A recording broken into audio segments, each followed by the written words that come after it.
Alors, mais comme le titre est déjà mentionné, écrit là, le message que j'ai à cœur, que Dieu a mis dans mon cœur aujourd'hui, c'est être partenaire avec Dieu pour un monde en détresse.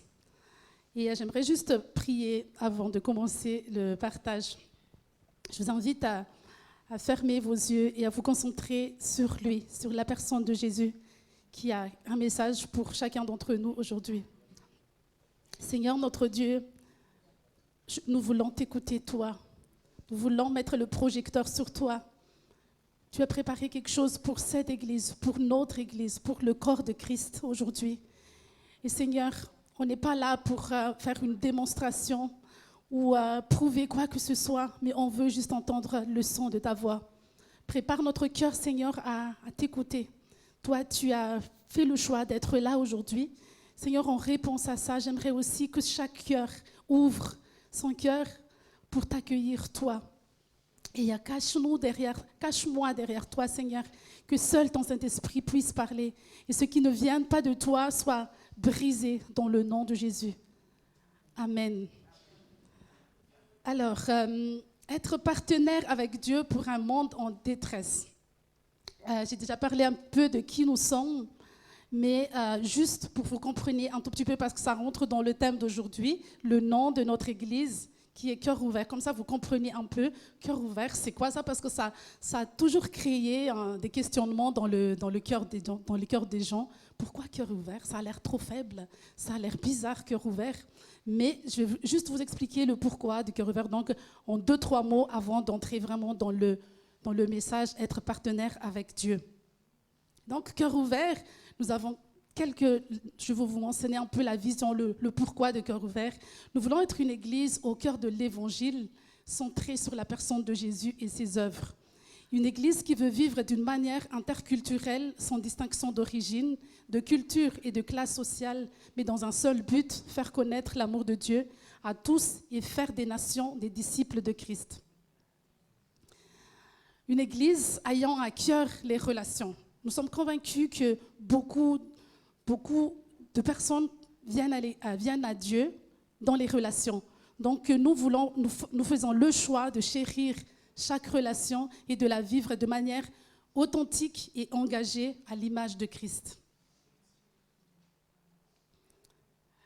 Alors, nous voulons aussi être une église qui donne de tout son cœur.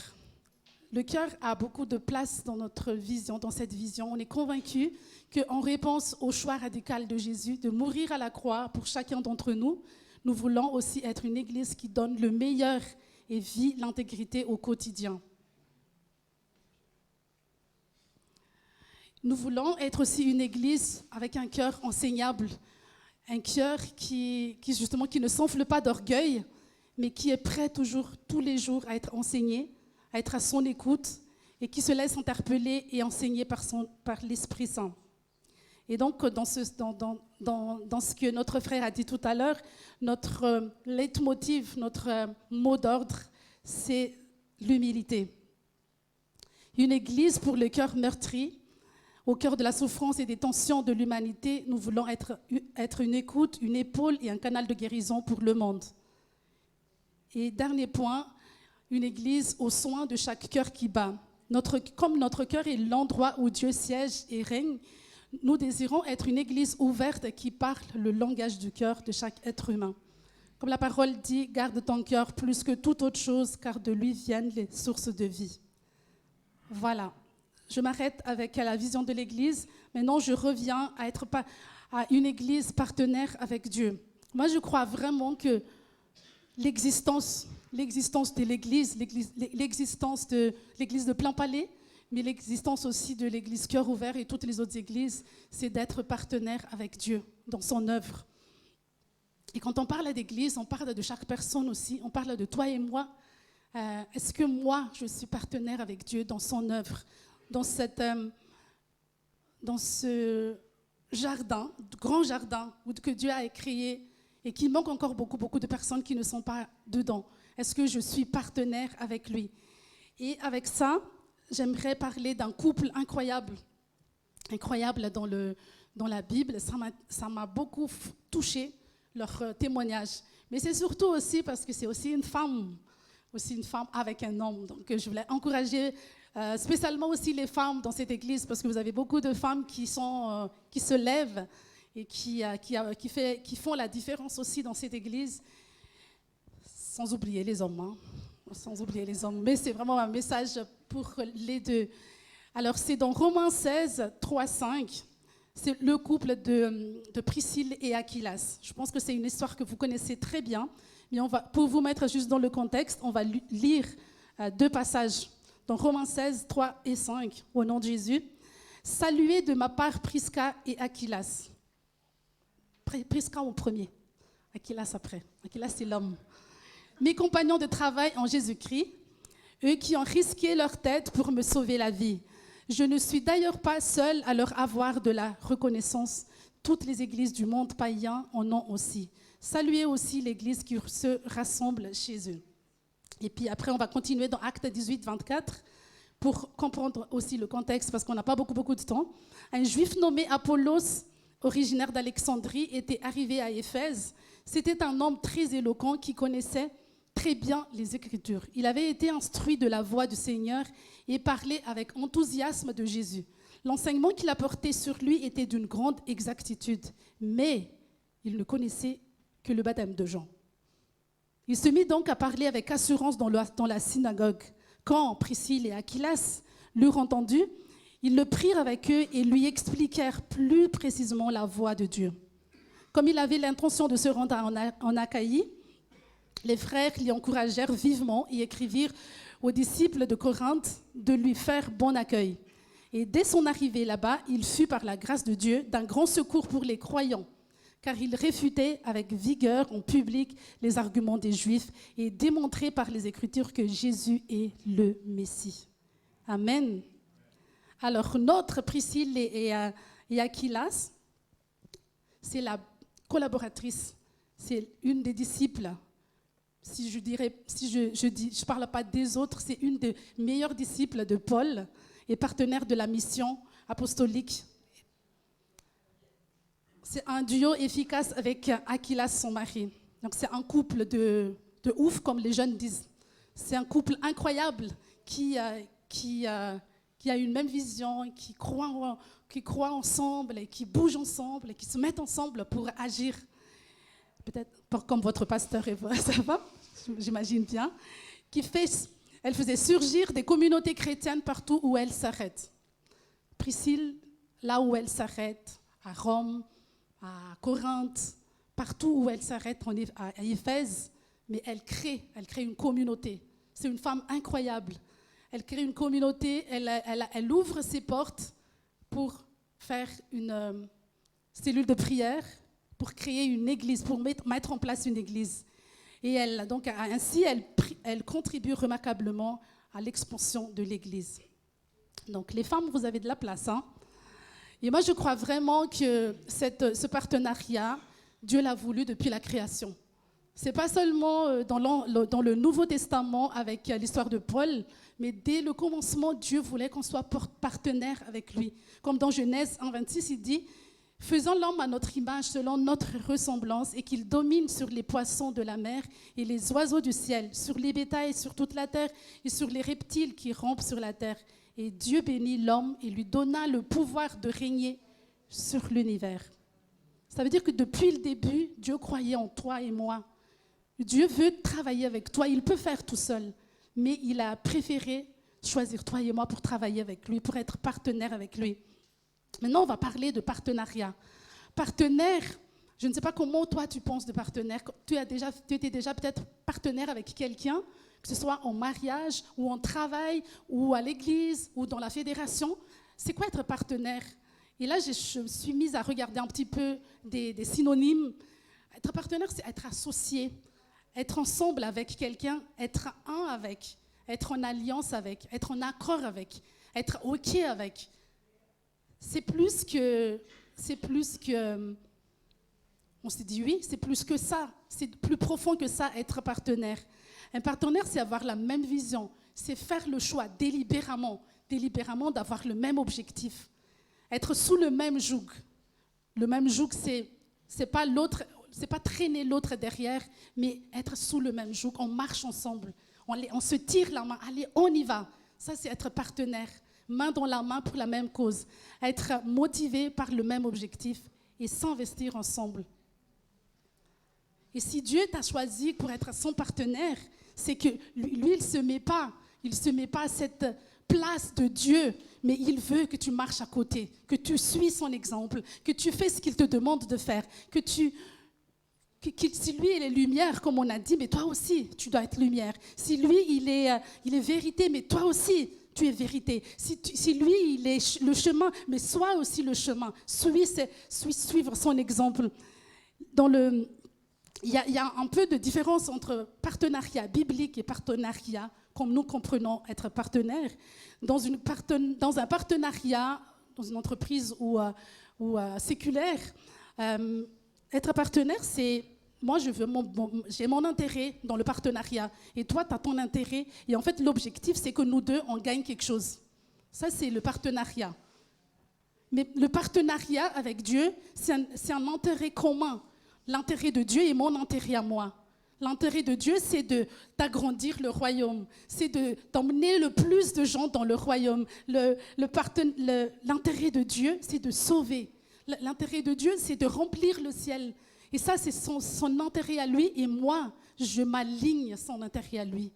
Parce qu'il m'a sauvé, il m'a enlevé de là où j'étais. À mon tour, maintenant, je réponds. Je réponds à cet intérêt. Et moi, je me donne aussi, ok Seigneur, tu m'as sauvé. Et moi, à mon tour maintenant, d'être ta main, d'être ton pied, d'être ton outil pour aussi emmener la lumière dans ce monde. On a chanté tout à l'heure, proclamons le roi dans cette ville. Je me pose vraiment la question pendant la préparation de ce passage, pourquoi vous êtes ici à plein palais? Pourquoi nous sommes là dans le centre de ville de Genève? Il y a une raison. Il y a vraiment une raison. Je crois que c'est un endroit stratégique. C'est un endroit, parce que c'est là où il y a toutes les fêtes chaque fois, ici à côté. Il y a les marchés, il y a tellement de choses ici autour. Et je crois que c'est un endroit stratégique. Et si nous comprenons notre ADN, si nous comprenons cette mission, cet appel d'église qui nous sommes, si au quotidien, on se rappelle que moi, je suis partenaire de Dieu dans ce lieu. Je suis partenaire de Dieu au travail. Je suis partenaire de Dieu à l'école. Je suis partenaire de Dieu partout où je suis. Je crois que le monde serait différent. Je crois que de toi-même, tu vois que en fait, la lumière ne brille pas seulement en moi comme ça. Là, on voit que ça brille, mais on ne voit pas trop l'effet de la bougie. Mais la lumière, on voit quand tu vas dans les ténèbres. Si c'est seulement entre nous, on ne voit pas cette lumière-là. Mais la lumière, on la voit quand on va dans les ténèbres. Il y a tellement de morts autour de nous. Il y a tellement de ténèbres autour de nous. Dans Jean 20, 21, Jésus a dit à ses disciples, « Comme le Père m'a envoyé, moi aussi je vous envoie. » Le Seigneur nous envoie chacun d'entre nous. Il n'envoie pas seulement les pasteurs, il n'envoie pas seulement les responsables d'église, mais il envoie chacun d'entre nous. On doit être partenaires ensemble dans la même cause. On ne doit pas être concurrents, on ne doit pas se comparer, on ne doit pas voir « Ah non, mais ça c'est le job de tel, ou ça c'est le job… » Non, c'est leur vocation. Non, c'est notre vocation à chacun d'entre nous. C'est toi et moi qui est appelé à porter le changement dans ce monde. Être partenaire demande un cœur entier. Être partenaire demande un cœur entier. Ce n'est pas le reste de ce que tu as dans ton cœur. Ce qui est triste, c'est que nous, on donne toujours le reste. On a tendance à donner le reste de notre temps. Quand l'Église demande, on a besoin de tel, qui peut être là? On voit personne qui se lève pour faire, parce que moi j'ai ça, j'ai le sport, j'ai le jardin, moi j'ai la famille, moi j'ai ça. Et si Dieu a fait aussi la même chose, moi aussi j'ai ça, je m'occupe de toi après. Mais il n'a pas fait ça, il a donné son Fils unique pour toi et moi. Et aujourd'hui, moi j'aimerais vraiment nous inviter à être, comme Rico a dit tout à l'heure, à donner le cœur, notre cœur en totalité. Pas une partie de notre cœur, pas une partie de notre vie, mais laisser Dieu entrer dans chaque domaine de notre vie. Il peut aussi aller avec toi au sport.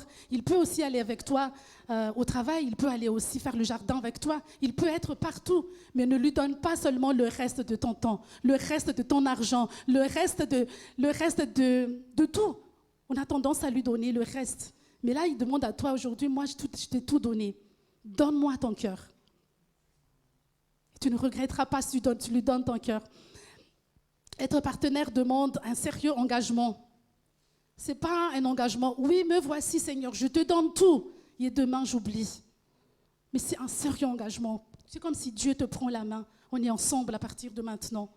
Si ce n'était pas le cas avant aujourd'hui, si tu t'es engagé avec Dieu il y a 2-3 mois ou il y a 4 ans quand tu as donné ta vie au Seigneur et que tu as oublié en fait ce feu-là pour Dieu, aujourd'hui je t'invite, c'est encore le temps. Il y a tellement de souffrance autour de nous, on a besoin de nous, le monde a besoin de toi. Peut-être que tu te dis, je ne sais pas parler, je ne sais pas par où commencer, je n'ai pas de talent, c'est pas grave, mais donne-toi juste. Demande à Dieu, Seigneur, donne-moi alors, fais-moi comprendre par où commencer. Me voici, donne-toi. Ne te donne pas à l'église, ne te donne pas à ton mari, ne te donne pas, mais donne-toi à lui. Il te dira avec qui tu vas marcher. Il va t'ouvrir les portes à qui, mais il a besoin de toi. Si tu es là aujourd'hui, le Seigneur a besoin de toi. Être partenaire demande aussi une bonne connaissance de son identité et de sa mission. Donc, connaître son identité. Quand tu dois te présenter qui tu es, comme tout à l'heure, moi je vais dire, moi c'est Taïna, je suis mariée, 3 enfants, nanana. Ça, on pense que c'est ça l'identité. Ton identité première, c'est quoi? Être un enfant de Dieu. Ton identité première, c'est être le fils et la fille du roi des rois. Au-delà de ton titre, au-delà de tes expériences spirituelles, au-delà de qui tu es, de ce que tu penses de toi. Ton identité première, c'est que tu es un enfant de Dieu. Connais ton identité, connais ta mission, connais le pourquoi de ta vie, le pourquoi de ton existence encore sur cette vie. Tout peut disparaître, comme Rico a dit tout à l'heure, tout peut être balayé. Et qu'est-ce qui resterait? Si tout serait balayé, qu'est-ce qui resterait? Est-ce que ta foi resterait? Est-ce que ta relation avec Dieu resterait? Est-ce que la parole resterait avec toi? Ou est-ce que tout est effacé aussi avec tout ce qui s'effacera? Dernier point, être partenaire, c'est aussi être un bon investissement. Exige aussi un bon investissement. Ça, quand on parle d'investissement, ça fait peur. Parce que je dois investir quoi? Mon temps, mon argent, ma force, mes sommeils. Ah, moi, non, mais si je ne fais pas 8 heures par jour, ça ne va pas du tout. Hein. Je suis désolée, mais non, ça ne va pas. Si je ne mange pas assez, ça ne va pas. Si on te demande à l'église, on va se mettre à jeûner pour une telle cause, parce qu'on a ça à cœur. Ah non, tout sauf ça. J'arrive pas, parce qu'on trouve toutes les excuses possibles. Toutes les excuses possibles quand on demande un investissement. Mais il n'y a pas un fruit sans investissement. Si tu veux maigrir, si tu veux faire quelque chose, il n'y a pas de résultat sans investissement. On prie, Seigneur, fais de cette ville une ville qui proclame que tu es Dieu. Alors que moi, je n'ai pas envie de m'investir dans ça. J'attends toujours qu'un ou deux de l'église fassent les choses. Et tu veux qu'il y aurait changement. Le changement, ça ne vient pas de toi, mais ça vient quand même de ton oui. Ça demande quand même de ton pas de foi. J'aimerais nous sortir de la théorie d'être un chrétien juste de nom, d'être un chrétien d'église et d'être un chrétien qui connaît par cœur la Bible, qui connaît par cœur tous ces chants-là, mais d'être un chrétien en esprit et en vérité. Un des signes, je ne dirais pas que c'est tout, un des signes pour connaître en fait qui tu es, c'est d'avoir un cœur de justice et compassion pour le monde. C'est l'expression du Christ en nous. C'est quelque chose qui doit être naturel en nous. Je trouve que c'est tellement triste de voir un chrétien qui ferme les oreilles quand il y a des souffrances, qui bouche les oreilles, qui ferme les yeux face à la souffrance du monde. Je me pose des questions. Quel Christ tu as reçu en toi? C'est impossible, en fait, pour moi. C'est impossible d'avoir Christ en toi, la compassion de Christ, tout ce qu'il est, Jésus, en toi, si tu ne partages pas son cœur. Son cœur, c'est pour les démunis, pour les orphelins, pour tous ces gens-là qui sont autour de nous. Nous, on est bénis en Suisse. On est bénis, on a tellement de grâce en Suisse de vivre dans une église comme ça, de manger à notre faim. On a tellement de bénédictions. Et maintenant, Dieu nous appelle aussi à répondre à l'injustice qui est là autour de nous. Ça doit être notre ADN. Dans Luc 4,18, il dit « L'Esprit du Seigneur repose sur moi parce qu'il m'a désigné par l'onction pour annoncer une bonne nouvelle aux pauvres. Il m'a envoyé pour proclamer aux captifs la libération, aux aveugles le recouvrement de la vue, pour apporter la délivrance aux opprimés, pour proclamer l'année de grâce accordée par le Seigneur. » Amen. C'est notre mission quotidienne. C'est ta mission à toi. Ce n'est pas seulement la mission de l'Église, mais c'est la mission de chacun d'entre nous. C'est quoi la bonne nouvelle pour les pauvres? Quelle est la bonne nouvelle pour les pauvres? Si tu vas juste lui dire, ok, sois béni mon frère. Ok, merci. Mais ça ne change en rien qu'il a faim. Ça ne change en rien qu'il n'a pas d'habit. La bonne nouvelle pour les pauvres, c'est d'abord, donne quelque chose. Tu en as plein, donne. Et après, on parle de Dieu. On parle de ton Dieu. Si tu vois quelqu'un qui est seul, qui est tout le temps seul, la bonne nouvelle pour lui, si tu dis, moi, je peux être avec toi aujourd'hui. Ça, c'est la bonne nouvelle. Et l'évangile, c'est la bonne nouvelle pour les pauvres, pour ces personnes seules. La bonne nouvelle pour quelqu'un qui est captif, c'est d'essayer de faire en sorte que la personne trouve la liberté. Pas seulement en prêchant théoriquement la Bible, mais aussi être en action. Soit en action, soit une évangile vivante pour les personnes qui sont autour de nous. Je vais bientôt finir. Hein. Parce que vous avez peur, hein, on a faim. Je vais essayer d'aller plus vite. Alors, être partenaire avec Dieu, c'est servir et aimer Dieu en parole et en action. En parole, je crois qu'on le connaît. En parole, ça fait longtemps. Si je pose la question aujourd'hui, ça fait combien de temps que tu es avec Dieu? Tu peux dire, ça fait 3 mois, 4 mois, 1 an, 2 ans, 4 ans, 10 ans, 20 ans, 30 ans. Et quelle action tu as apportée? Qu'est-ce que les gens disent de toi? Qu'est-ce que la société dit de toi? Qu'est-ce que l'Église dit de toi? Est-ce que tu es rempli les bancs de l'Église? Est-ce que tu es là? Oui, ça fait du bien, l'Église, de te voir. Ça fait du bien. Moi, ça me fait tellement de bien de nous voir. Mais il y a autre chose aussi, plus important aussi. C'est que tu es aussi appelé pour ailleurs, pour dehors. Ramener les gens ici à l'Église. Pour que les personnes trouvent consolation. Pour que les personnes trouvent guérison. Pour que les personnes autour de toi trouvent refuge en Christ. Et passe à l'action. Passons à l'action maintenant. Ne restons pas avec les théories, ne restons pas avec ce qu'on connaît, mais passons à l'action. Je pense que tu peux, toi, tu peux le faire. Tu peux être une lumière. Si tu ne sais pas, mais vas-y, prends un frère. Seigneur, allez, on y va ensemble alors. Parce que moi, je ne sais pas, je suis très timide, j'ai peur. Oui, c'est OK aussi de demander de l'aide. On va le faire ensemble. Surtout maintenant, en fin d'année. Comme on a dit tout à l'heure, on a 4 dimanches jusqu'à la fin de l'année. C'est vraiment un temps, je trouve, où on peut vraiment apporter la bonne nouvelle. On peut vivre la bonne nouvelle. C'est une opportunité que Dieu nous donne de vivre différemment. Pas comme chaque année, peut-être que tu cours après les cadeaux. Je ne dis pas qu'il ne faut plus acheter des cadeaux. Que tu cours après le repas, qu'est-ce qu'on mangerait à Noël. Mais qui je vais inviter à Noël? Là, peut-être il y a déjà une longue liste. Je vais inviter tel, les êtres chers à mon cœur. Mais maintenant, les êtres chers au cœur de Dieu. Je t'invite à penser aussi aux êtres chers au cœur de Dieu, dans le cœur de Dieu. Je veux vivre cette fin d'année différemment, où je vais apporter la vraie bonne nouvelle. Pas seulement de dire que le Messie vous est né, le Christ vous est né. Ça, tout le monde le connaît, chrétien ou pas chrétien. Il le chante. Mais collaborons avec lui. Passons à l'acte. Alors là, j'ai mis une petite liste pour nous. Mais peut-être qu'il y a d'autres listes qui viennent dans ta tête, que l'Esprit Saint donne dans ta tête aujourd'hui. Pour les pauvres, est-ce qu'il y a des pauvres autour de toi? Est-ce qu'il y a des malades autour de toi? Peut-être qu'il a juste besoin d'être visité, que tu sois là aussi à côté, même si peut-être que tu ne peux pas donner des médicaments parce que tu n'es pas médecin, mais peut-être qu'il a juste besoin que tu sois là. Pour les personnes seules, pour les mamans monoparentales, pour ceux qui n'ont pas à manger, et pour le SDF qu'on avait dit tout à l'heure, pour les immigrants, pour ceux qui sont en deuil.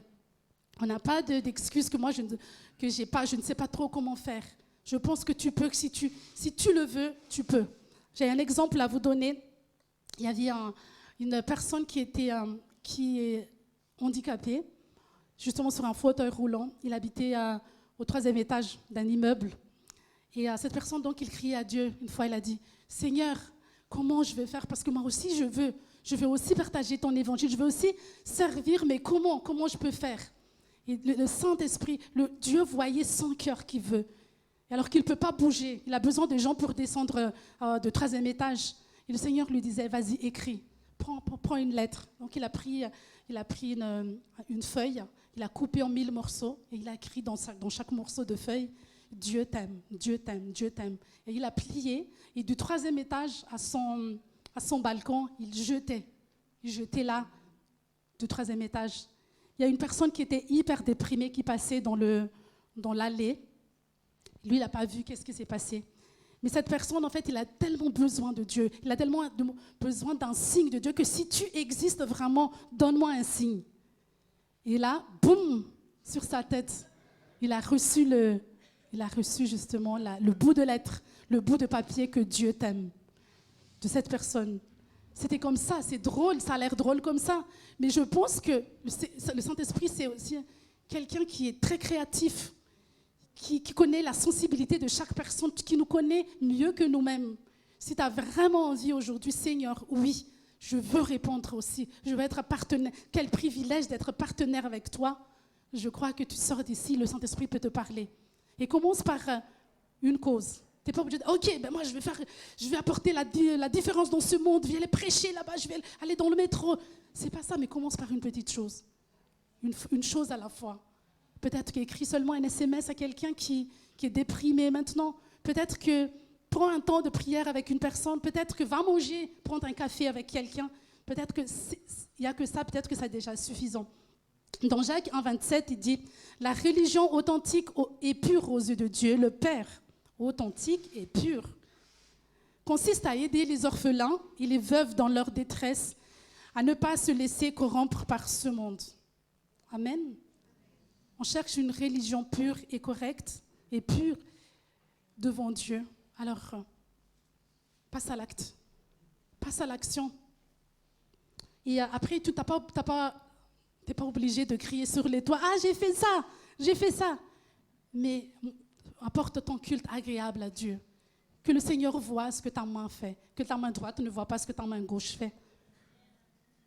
Je pense que c'est le culte le plus agréable à notre Seigneur.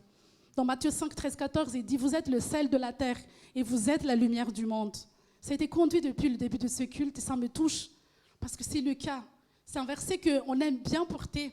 Ouais, vous êtes le sel de la terre, vous êtes la lumière du monde. Et maintenant, ma prière, c'est que ça ne soit pas juste un verset qu'on connaît, mais qu'on soit vraiment ce sel qui donne la saveur à tous ceux qui nous côtoient. Commençons par la maison. Est-ce que tu donnes le sel?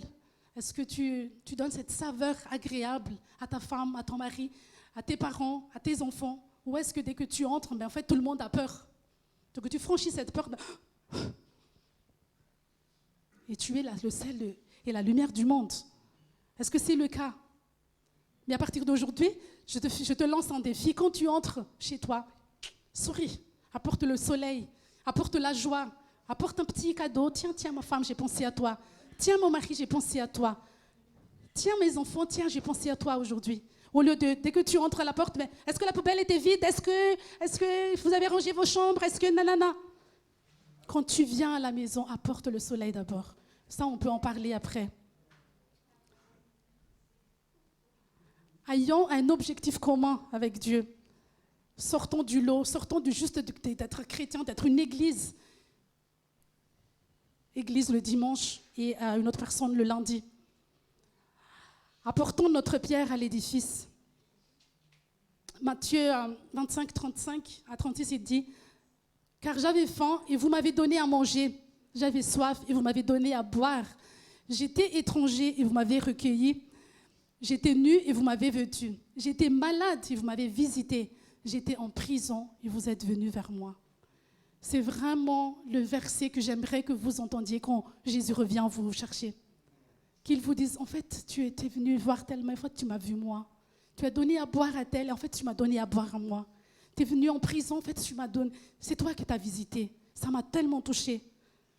Et j'aimerais que le Seigneur te dise, entre, serviteur fidèle, entre dans la joie de ton Père. C'est ma prière pour chacun d'entre nous. Que ce n'est pas ce que toi tu fais le plus important, mais c'est ton cœur. Qu'est-ce qui te pousse?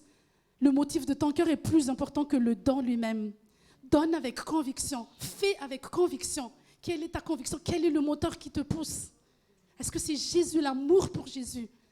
Ce partenariat avec Jésus me pousse à sortir de ma personnalité qui est très timide. Moi, je suis très timide. J'ai été la personne la plus timide que je connais. Mais Dieu m'a fait sortir de là parce que je veux être partenaire avec lui. Il m'a dit, il ne s'agit pas de toi, mais il s'agit de moi. Arrêtons de faire les choses à contre-cœur, ou par nécessité, ou par condamnation. Soyons une bonne odeur agréable pour le Seigneur. Alors, offrons le meilleur de nous-mêmes. Commençons à offrir le meilleur. Mais peut-être les gens ne remarquent pas tout de suite, ce n'est pas grave. Le Seigneur voit que tu veux offrir le meilleur de toi. Et puis, offre toi-même en sacrifice vivant. Comme on dit, que ta vie soit un sacrifice agréable à Dieu. Que ta journée, même si personne ne remarque, que tu as bien nettoyé la maison, l'église, tu as fait toutes choses, personne ne remarque. Tu attends que les gens... personne ne remarque, mais Dieu remarque. Dieu voit. Ne le fais pas par rapport aux autres, mais fais-le par rapport à Dieu. Tu vas voir, c'est toi qui vas être béni en premier. Alors, soyons des partenaires et acteurs de changement, et non juste des consommateurs. On a tendance à consommer juste. C'est pas grave, à consommer, je veux dire, moi je veux être nourri, je vais à l'église. Je veux recevoir, je vais à l'église. Mais peut-être que c'est maintenant, on va changer un peu le paradigme. Moi je veux à l'église parce que je veux apporter ma pierre à l'édifice. Je veux me nourrir pour pouvoir nourrir. Je veux pardonner je reçois le pardon pour pouvoir pardonner. Je reçois la grâce pour faire grâce.